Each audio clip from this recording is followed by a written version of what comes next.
नमस्कार मित्रों, आपके अपने चैनल इंग्लिश वाइज सिकंदर पर आपका स्वागत है। आज हम कक्षा 10 के पोएट्री अब डस्ट ऑफ स्नो के सेंट्रल आइडिया पढ़ाने वाले हैं, आपको बताने वाले हैं और एक एक अर्थों को हम आपको बताएंगे। चलिए शुरू करते हैं। Dust of snow is a beautiful short poem written by Robert Frost. Dust of snow एक सुंदर छोटी कविता है रिटेन बाय रॉबर्ट फ्रॉस्ट, जो रॉबर्ट फ्रॉस्ट जी के द्वारा लिखा गया है। यानी तो आप इसे पढ़ेंगे कि डस्ट ऑफ स्नो एक सुंदर छोटी कविता रॉबर्ट फ्रॉस्ट जी के द्वारा लिखी गई है। This poem expresses the significance of small things that can change one's mood. यानी दिस पोएम यह कविता एक्सप्रेसेस व्यक्त करती है द सिग्निफिकेंस यानी महत्व को ऑफ स्मॉल थिंग छोटे वस्तु के। यानी यह कविता छोटी वस्तुओं की महत्व को प्रदर्शित करती है। डैट कैन चेंज जो बदल सकता है वंस मूड किसी भी व्यक्ति की दशा को। यानी यह कविता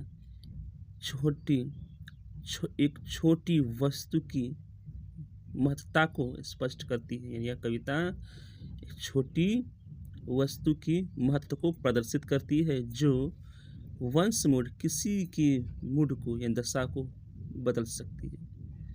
the poet has mentioned crew and hemlock tree on his poem.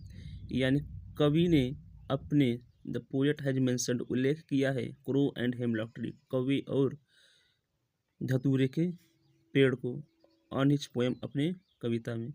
कवि ने अपने कविता में कवि और धतूरे के वृक्ष का उल्लेख किया है। डैट जो और बिलीव्ड माना जाता है टू बी सिंबल प्रतीक ऑफ अ बैड ओमेन यानी शगुन, जो कि एक बुरे शगुन के प्रतीक के रूप में विश्वास किया जाता है या माना जाता है। The poet describes the dark डिस्प्रेसिव and bitter side of nature. कवि वर्णन करते हैं, डिस्क्राइब करते हैं द डार्क अंधेरा, डिप्रेसिव उदास एंड बिटर साइड कटु पक्ष ऑफ नेचर प्रकृति के। कवि प्रकृति के अंधकार और डिप्रेसिव उदास और कटु पक्ष का वर्णन करते हैं। To present his similar mood यानी सिमिलर यहाँ पर देख सकते हैं। यानी कहा गया है कि जो बुरे शगुन का, यानी यहाँ कवि ने इस कविता में एक कौवे एवं धतूरे के वृक्ष का उल्लेख किया है। बताया भी है आपको, जो बुरे शगुन का क्या है प्रतीक माना जाता है। कवि स्वयं की मनोदशा को दर्शाते हेतु प्रकृति के, यानी कवि स्वयं की मनोदशा क्या कर रहा है, दर्शा रहा है हेतु प्रकृति के नेचर के अंधकार में उदास एवं कटु पक्ष का वर्णन करता है न। यही है, देखिए अपने हिज सिमिलर मूड यानी स्वयं की मनोदशा। यानी फिर से बताते हैं आपको, कवि अपने स्वयं की मनोदशा को प्रकृति के अंधकार उदास और कटु पक्ष को दर्शाते हुए दिखाते हैं। लेकिन when the crow shook the hemlock tree, लेकिन जब कौवे ने धतूरे के वृक्ष को हिलाया and snow particles fell on the poet, और स्नो पार्टिकल्स यानी बर्फ के छोटे छोटे पार्टिकल्स टुकड़े फेल ऑन द पोएट कवि के ऊपर गिर पड़ता है।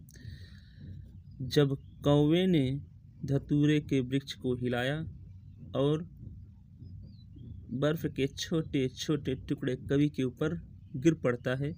हिज मूड चेंज्ड सडनली, अचानक उनका उनका मूड यानी दशा बदल जाता है।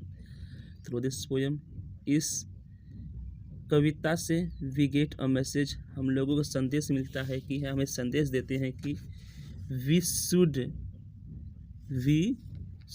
Hope for the best even in worst of situation, यानी वे हमें संदेश देते हैं कि वी शुड, हमें उम्मीद रखनी चाहिए फॉर द बेस्ट, सर्वोत्तम, in the worst of situation, सबसे बुरी स्थितियों में, वर्स्ट माने बैड, वर्स्ट, यानी हमें अपने सबसे बुरी स्थितियों में भी सबसे अच्छी स्थिति की आशा रखनी चाहिए।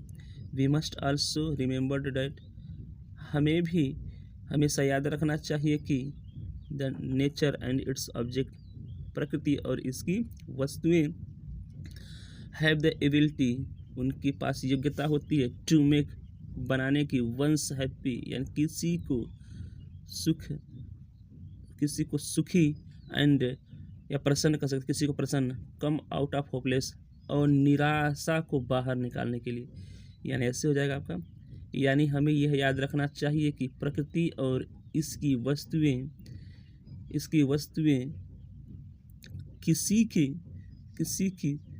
किसी को प्रसन्नता कर देती हैं, यानी किसी को प्रसन्न करने की क्या रखती है, योग्यता रखती है, किसी को प्रसन्न करने की योग्यता रखती है, और किसी की निराश को निकालने की योग्यता रखती है।